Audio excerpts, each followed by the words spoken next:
So we wanted to divide our bonus room into a guest room and an office space for me. We figured putting in a nice dividing wall would be the best way to do that, and because the budget allowed for it, we did it in SHIPLAP. Because the wall isn't load bearing and it's only semi-permanent, all we had to do was really just frame it in place and then cover it up on both sides with the SHIPLAP. Since the space in here was limited, we couldn't build it on the floor and raise it into place, so instead we had to do it one board at a time. To get it started, we measured in from the outside wall and pulled a line for a straight reference when adding the bottom plate.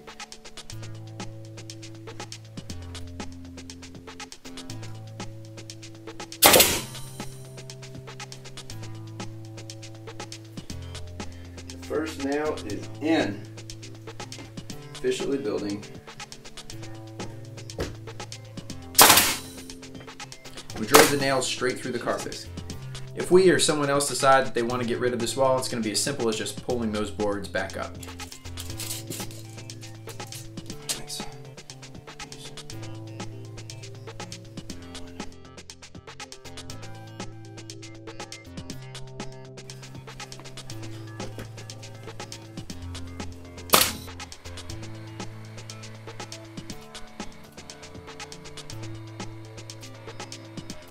To create a frame up the walls, we used some silicone caulk and what I think are called toggle bolts to hold these in place. We installed the top plates using the same method as the walls with the caulk and toggle bolts.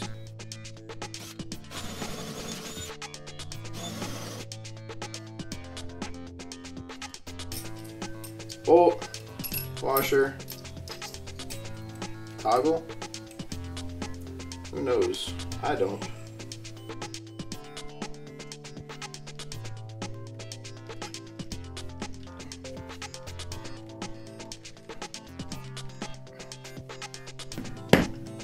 There we go.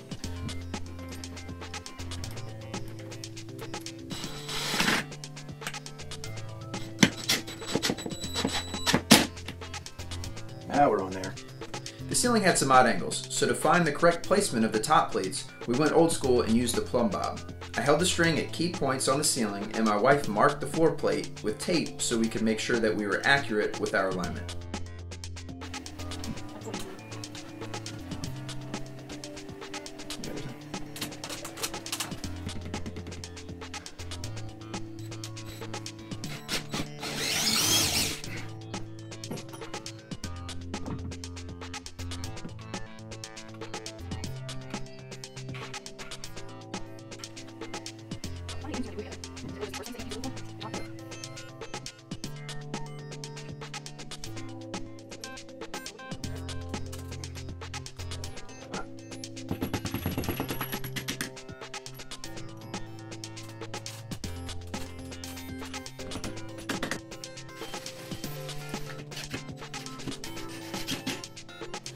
Alright, so this is day 2. We've got the frame all done in with the toggle bolts and all of that. Lessons learned. Getting things on the ceiling at odd angles sucks. I don't like framing. But we'll have a wall soon, so whatever. 15 1/4 to here. Then we're gonna stick a nail on that line. So that way we can hook our tape measure.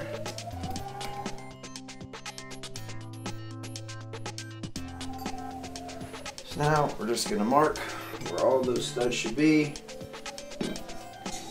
by starting it at the 15 1/4. This will essentially put, as long as the edge of our stud starts here, and we'll put the X for which side the stud goes on. This will make everything 16 on center.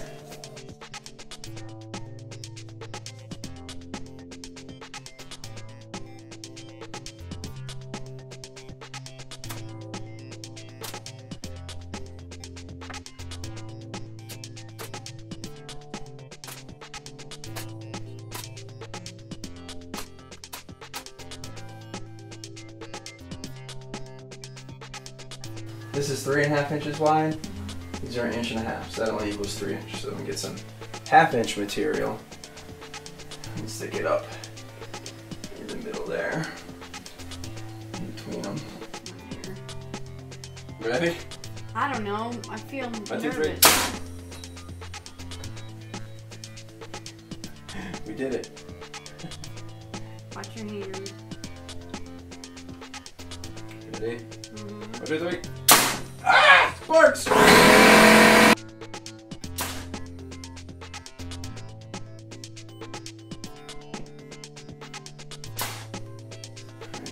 So we've marked it back on the 15¼ spot, so we can carry the 16-inch up through the thing, because I know what I'm talking about. I'm going to mark where the studs go down here, and then use a plumb bob to figure out where they're going to hit up there. So I'm marking down here with some tape. I want the plumb bob to hit right at the edge of the tape, going closer to the wall.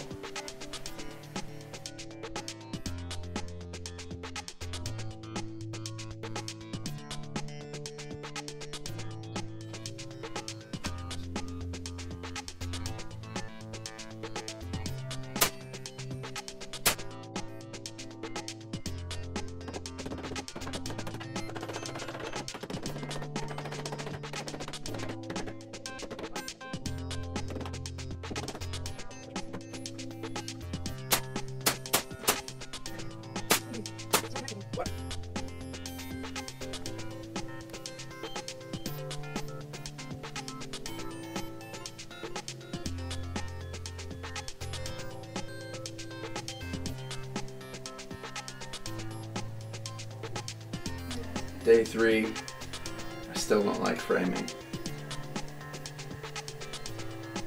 but it's gonna look good, almost like I know what I'm doing.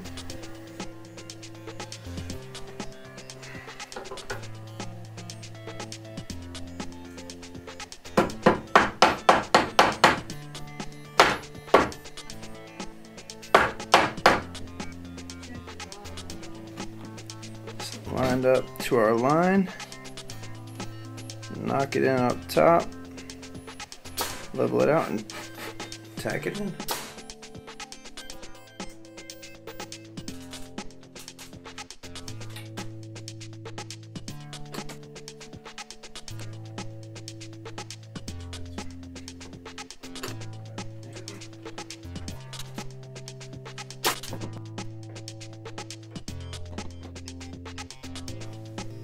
Alright, so day whatever this is, we finished getting the closet framed in. We also started running electric. We have recessed lights in the ceiling. We added a small 3 LED light track thing to go over my desk.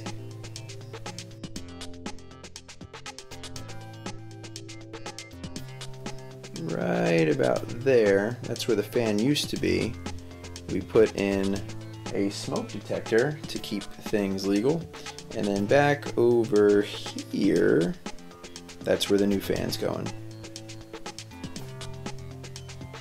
We've got switches coming down through the ceiling. We ran everything up through the attic. And if you don't have a father-in-law Bob contractor, I suggest that you marry into one.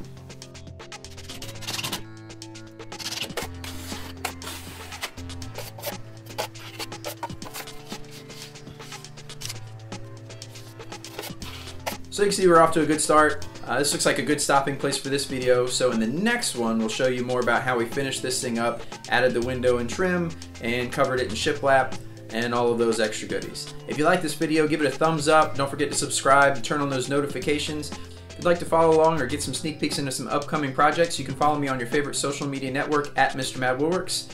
And thanks for watching. We'll see you next time.